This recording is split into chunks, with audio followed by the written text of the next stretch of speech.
अजय वापस घर तो आ गया, लेकिन उसका मन काम में नहीं लग रहा था। लगता भी कैसे। पापा पैसा कमाने के चक्कर में ज़्यादातर बाहर ही रहते थे और मम्मी को किटी पार्टी से फुर्सत ही नहीं थी। पहले की बात और थी, जब उसका दिमाग कमज़ोर था तो नौकरों के संभालने पर संभल जाता था, पर अब बात दूसरी थी। अकेलेपन उसे काटने को दौड़ता था। कभी कभी रातों में वो इतना डर जाया करता था कि अक्सर चीख मार कर उठ जाता था। सारा बदन पसीने से तरबतर और दिमाग एकदम शून्य। रह रहकर उसे मीना की याद आती थी।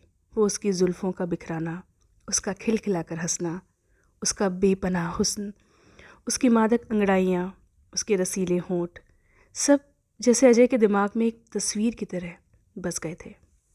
मीना ने उसके लिए क्या नहीं किया। रोज़ उसके सर पर बड़े प्यार से आयुर्वेदिक तेलों की मालिश करती, उसके साथ समय बिताती, उससे मीठी मीठी बातें करती। मीना से उसे हर वो खुशी मिली जिसके बिना उसकी ज़िंदगी नहीं बल्कि एक जेल में रह रहे कैदी जैसी थी, जो जी तो रहा था लेकिन किसी की शर्तों पर।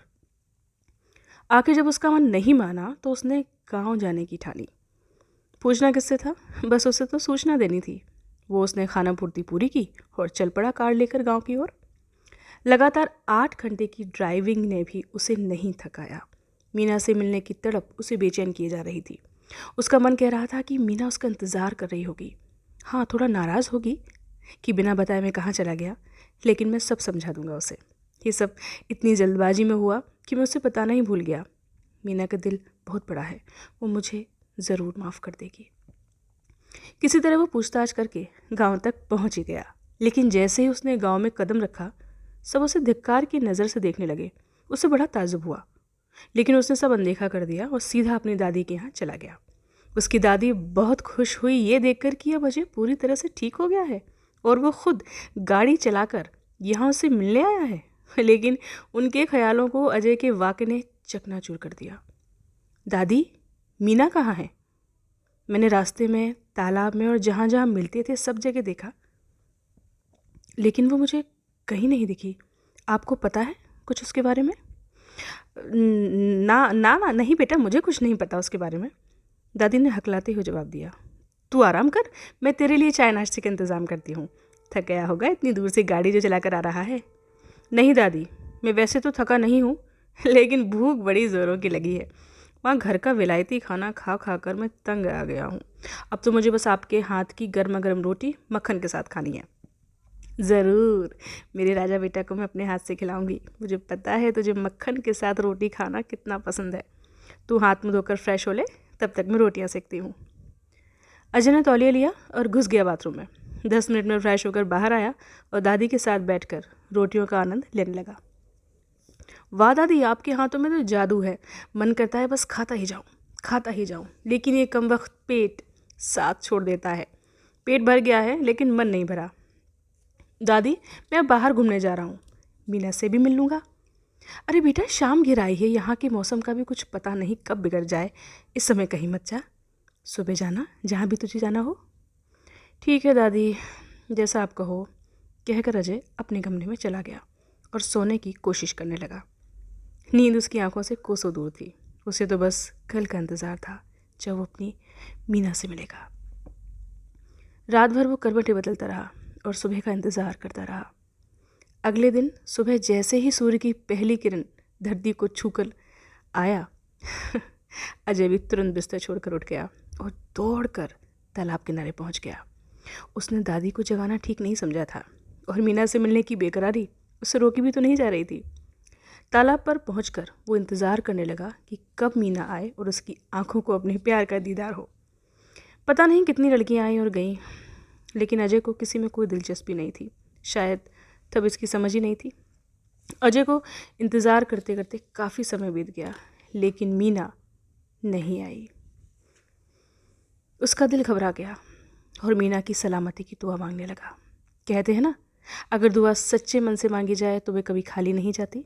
आज भी वही हुआ और अजय को मीना आती हुई दिखाई दी। लेकिन ये क्या, कल की मीना और आज की मीना में ज़मीन आसमान का अंतर था। कल तक जो मीना खिलखिलाकर हंसती थी, आज वे गूंगी गुड़िया बनकर रह गई थी। उसके हुस्न का रंग भी फीका पड़ गया था। आंखें लगातार रोने से लाल थीं और शरीर भी पहले से बहुत कमज़ोर हो गया था। अजय की आंखें नम हो गई थीं ये सब देखकर। उसने मीना को आवाज़ दी, मीना। आवाज़ में इतना दर्द और तड़प थी कि मीना की नज़रें अनायास से उस दिशा की तरफ दौड़ गईं जहाँ से आवाज़ आई थी। दोनों की नज़रें मिली और एक अश्रुधारा दोनों की ही आंखों से बहनी शुरू हो गई। आंखों ही आंखों में दोनों में बातें होने लगी और कदम खुद ब खुद एक दूसरे के नज़दीक आने लगे।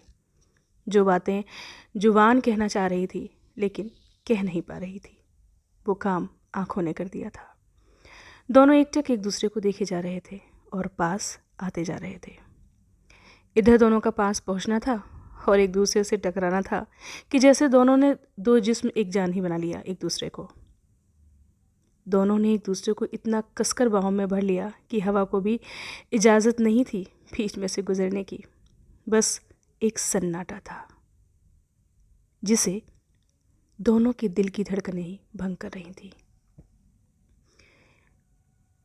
मीना ने अजय के कंधे को कसकर पकड़ा हुआ था, वहीं अजय मीना के बालों और पीठ को सहला रहा था। अचानक मीना ने अजय को अपने से दूर किया और रोती हुई वहाँ से भाग खड़ी हुई। अजय हैरानी से वहाँ खड़ा खड़ा देखता रहा कि अचानक मीना को क्या हुआ और वो क्यों ऐसे भाग गई। उसने कई आवाज़ें दी लेकिन मीना ने एक का भी जवाब नहीं दिया और वो बस दौड़ती गई। अजय भी एकटक वहाँ देखता रहा, बुत बना जब तक कि मीना आंखों से ओझल नहीं हो गई। अजय ने अपने मन को तसल्ली दी कि शायद इतने समय बाद मिला हूँ तो थोड़ी नाराज़ है मुझसे, शाम को मैं उसे मना लूँगा कैसे भी करके। अजय वहाँ से घर पहुँचा तो दादी ने सवालों की झड़ी लगा दी, कहाँ गया था, क्यों गया था, किससे मिलने गया था, वगैरह वगैरह। जैसे तैसे दादी को संतुष्ट किया, अजय का दिल खुशी से झूम रहा था क्योंकि आज बहुत दिन बाद उसे मीना से मिलने का मौका जो मिला था। शाम से जो मीना का इंतज़ार शुरू हुआ रात तक चलता रहा लेकिन मीना का कोई अता पता नहीं था। अजय अपने मन को तरह तरह से दिलासे दे रहा था कि मीना कहीं फंस गई होगी, उसे कोई ज़रूरी काम आ गया होगा, वो ज़रूर आएगी। लेकिन कहीं ना कहीं मन के कोने में ये डर भी था कि अब मीना का स्वभाव उसे कुछ बदला बदला सा भी लग रहा था। जब वो रोते हुए जा रही थी तो ऐसा लग रहा था जैसे हमेशा के लिए जा रही हो। उसकी आंखों में एक दर्द था। तब मैं बुद्धू यही समझ रहा था कि मेरे आने की इतनी खुशी बर्दाश्त नहीं कर पाई। थक हार कर अजय अपने घर वापस आ गया। आज भी नींद उसकी आंखों से दूर थी लेकिन आज कारण अलग था। जहाँ कल उसे मीना से मिलने की उत्सुकता थी वहीं आज उसकी बेरुखी का कारण जानने की जिज्ञासा। रातें करवटों में बीत गईं और सुबह की पहली किरण के साथ अजय वापस तालाब पर। लेकिन आज उसकी भगवान ने नहीं सुनी और उसे मीना के दर्शन नहीं हुए। अजय के साथ जब ऐसा 2-3 दिन हुआ तो उसने एक दिन हिम्मत करके मीना की एक सहेली से मीना के बारे में पूछ लिया। जब उसने मीना की बेरुखी का कारण बताया तो सुनकर अजय के होश उड़ गए। लेकिन उसे दोनों पक्ष की गलतफहमी समझकर उसने मीना से बात करने की सोची। इसके लिए उसने किसी तरह मिन्नतें करके मीना की सहेली को मना लिया। उसने भी दो प्यार करने वाले प्रेमियों के लिए ये काम करना स्वीकार कर लिया। उसने किसी बहाने से तालाब के किनारे खेतों में अपने काम से मीना को बुला लिया और अजय को भी वहाँ पहुँचने को बोल दिया। मीना वहाँ पहुँची तो अजय को वहाँ पहले से खड़ा देखकर सकपका गई और वहाँ से भागने की कोशिश करने लगी। लेकिन अजय ने उसका हाथ पकड़ लिया और अपने प्यार का वास्ता देकर अपनी बात सुनने को कहा। मीना वहाँ खामोश खड़ी रही। अजय ने आगे कहा, मुझे सब पता चल गया है कि पापा से तुम्हारी क्या बात हुई और तुम मुझसे क्यों दूर भाग रही हो। अरे पगली, पापा को थोड़े ही पता था कि हम एक दूसरे को प्यार करते हैं। उन्होंने तो यही समझा कि तुम्हारी कोशिश की वजह से मैं ठीक हुआ हूँ तो उसका उन्होंने इनाम देना चाहा। अगर उन्हें पता होता कि तुम उनकी होने वाली बहू हो तो वो तुमसे ऐसा थोड़ी ना कहते।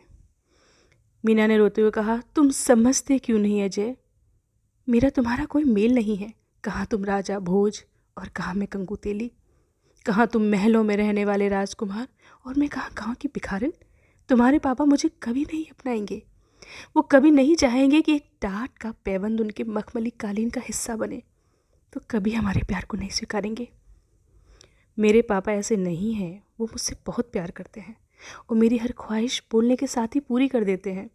हाँ, हालांकि व्यस्तता के चलते समय बहुत कम रहता है उनके पास, लेकिन जितना भी समय होता है उसमें दुनिया भर की खुशी मेरे दामन में डाल देते हैं। तुम बहुत भोले हो अजय, ये दुनियादारी नहीं समझते। तुम्हें नहीं पता कि रेशम और सूत में क्या फ़र्क है। खिलौना लाना और घर के लिए बहू लाना दोनों अलग अलग बातें हैं। वो कभी नहीं चाहेंगे उनका इकलौता वारिस एक गांव की गंवार अनपढ़ लड़की से शादी करके उसे उनके घर की बहू बनाए। अगर पापा नहीं माने तो मैं घर छोड़ दूंगा, लेकिन तुमसे अलग नहीं हो सकता। क्या तुम मेरा साथ दोगी? तुम साथ दो तो मैं दुनिया की किसी भी मुसीबत से अकेला लड़ सकता हूँ। मुझे अपने ऊपर और अपने प्यार पर पूरा भरोसा है कि मैं तुम्हें दुनिया जहाँ की खुशियाँ दे सकता हूँ। अगर तख्त व ताज भी ना दूँ तो फुटपाथ पर भी नहीं रहने दूंगा। मीना ने आखिरी परीक्षा लेते हुए उससे कहा, अगर तुम मुझसे शादी करोगे तो हो सकता है तुम्हारे पापा तुम्हें घर से निकाल दें, जायदाद से बेदखल भी कर दें। तुम रोटी रोटी को मोहताज हो जाओगे। तब तुम मेरा तो क्या, अपना भी पेट नहीं भर सकते। फिर क्या फ़ायदा ऐसे रिश्ते से जिसकी नींव ही कमज़ोर हो। तुम हमारे प्यार में फ़ायदा नुकसान कब से देखने लगी? तुम जानती हो कि दौलत मेरे लिए सब कुछ नहीं है। तुम साथ दो तो मैं कमा कर भी तुम्हें दे सकता हूँ। मैं पढ़ा लिखा हूँ, कंप्यूटर डिप्लोमा है मेरे पास, हालांकि बेसिक ही है, लेकिन इतना है कि किसी भी क्षेत्र में कमा सकता हूँ। तुम्हें पैसा ही चाहिए ना, तो मैं तुम्हें कमा कर दूंगा। बस मुझे तुम्हारा साथ चाहिए। दोगी मेरा साथ? बोलो। कहकर अजय ने अपना हाथ मीना की तरफ बढ़ा दिया। मीना की आंखों में आंसू थे। उसने अजय का हाथ अपने हाथ में ले लिया और रोते हुए कहा, हाँ अजय, मैं मरते दम तक तुम्हारा साथ दूंगी। अब हमें कोई अलग नहीं कर सकता सिवाय मौत के। बस तुम बेरुख मत हो जाना मुझसे। ये तुम कैसी बातें कर रही हो मीना? मेरी हर सांस पर तुम्हारा नाम लिखा है। ये ज़िंदगी जो मैं जी रहा हूँ तुम्हारी ही दी हुई है। इस पर सिर्फ तुम्हारा हक है। वादा करता हूँ कि कभी तुमसे नाराज़ नहीं होऊंगा, कभी तुम्हारे विश्वास को डगमगाने नहीं दूंगा। लेकिन तुमसे भी वादा चाहता हूँ कि अगर वक्त की किसी आंधी में तुम्हारे कदम लड़खड़ाएं और तुम्हें बेवफा बनने पर मजबूर करें, तो एक छुरा मेरे सीने में पहले पेश कर देना और फिर बेवफा बनना। मैं जीते जी तुम्हें किसी और की नहीं देख सकता। ओ अजय, तुम मुझसे इतना प्यार करते हो? अपनी जान से भी ज़्यादा, अपनी जान से भी ज़्यादा। चाहो तो कभी भी आजमा कर देख लेना। दोनों के होंठ अरसे बाद एक दूसरे से ऐसे मिल गए जैसे जन्मों से बिछड़े हों और कभी आज़ाद ना हो पाए। अजय ने फैसला कर लिया कि वो शादी करेगा तो सिर्फ मीना से, नहीं तो किसी से नहीं। धीरे धीरे दोनों का प्यार परवान चढ़ने लगा। कहते हैं इश्क और मुश्क छिपाए नहीं छिपते। बस वही हाल दोनों के साथ था। जल्द ही दोनों की प्रेम कहानी का सारे गांव को पता चल गया। गांव वाले जा धमके अजय की दादी के घर। अजय उस समय वहाँ नहीं था। सब अजय की दादी को धमकी देकर चले गए कि अगर अजय को नहीं रोका तो आगे के लिए वे लोग जिम्मेदार नहीं होंगे। दादी का रुतबा था गांव में, इसलिए किसी ने अब तक अजय को हाथ भी नहीं लगाया था, वरना उसको काट कर फेंक सकते थे वो लोग। अजय वापस आया तो दादी ने उसे सब बता दिया और कहा कि वो मीना से मिलने की कभी कोशिश न करे और ना ही उसके बारे में कोई बात करे। वो कल ही शहर चला जाए अपने पापा के साथ, क्योंकि आज रात ही उसके पापा उसे लेने आ रहे हैं। ये सुनकर अजय के पैरों के नीचे से जैसे ज़मीन खिसक गई। वो जैसे घर में घुसा था वैसे ही वापस दौड़ गया मीना के पास। गांव वालों ने उसे रोकने की कोशिश की तो उसने आखिरी मुलाकात की बात कहकर इजाज़त ले ली। गांव वालों ने भी दादी का मान रखते हुए लेकिन अपने सामने ही बात करने की इजाज़त दे दी। अजय को कुछ नहीं सूझ रहा था कि वो क्या कहे, कैसे कहे, लेकिन ऊपर वाला हमेशा ही सच्चे प्रेमियों का साथ देता है। तभी तेज़ आंधी आई और अजय ने मौके का फ़ायदा उठाते हुए मीना के कान में रात को भागने का प्लान बता दिया। मीना की तरफ से हामी मिलने पर दोनों अलग हुए और अजय अपने घर वापस आ गया। लेकिन होनी को कुछ और ही मंजूर था। अजय के घर पहुंचते ही घनघोर बादल छा गए और घमासान बरसात शुरू हो गई। गांव वालों ने ऐसी बरसात पहले नहीं देखी थी। बरसात होती तो थी लेकिन थोड़ी बहुत। हिल स्टेशन होते हुए भी वहाँ मौसम खुशनुमा ही रहता था। हल्की हल्की बरसात ही वहाँ हुआ करती थी, लेकिन आज तो जैसे इंद्रदेव रुष्ट हो गए थे। रात भर में इतनी बारिश हो गई बादल फटने की वजह से, जितनी गांव वालों ने आज तक कभी नहीं देखी थी।